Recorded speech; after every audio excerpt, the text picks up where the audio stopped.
So let's look at how to enable two-factor authentication for your ConvertKit account. It's very important that you need to enable two-factor authentication so that in case if someone is able to hack your account, you have the ability to get it back. As you know, nowadays mostly all the platforms offer two-factor authentication, whether it's Google, Facebook, YouTube, or many others. So why not ConvertKit, right? It's an important part of your business. To enable two-factor authentication on your account, you can go to your ConvertKit settings on top right corner and go to login details, or if you see a profile, click on that.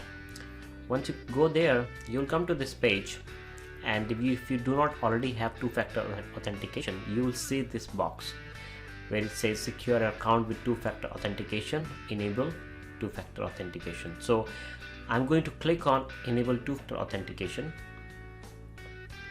It's going to ask you the country and then it will ask you the phone number. If you have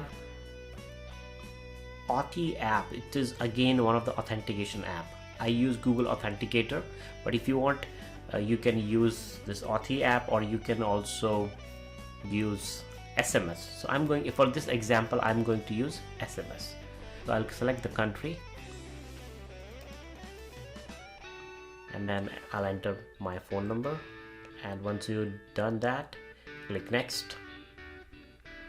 So now it probably would have sent a confirmation token. So by default it's saying add your confirmation token from Auth below, but I'm not using Auth, so I'm going to use this option which is use SMS instead of Auth. So I'm going to click on that.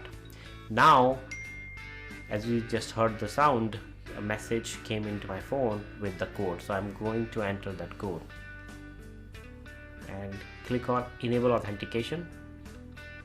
And now you can see the checkbox is there and it says two-factor authentication enabled. So now two-factor authentication is enabled for my ConvertKit account. If anything happens or if I need to recover something, I'll get a code on my phone which will help me log back again into my account.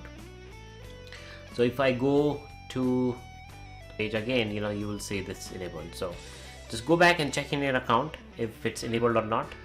I recommend you enable it. It's optional, but it's good to keep your account secure.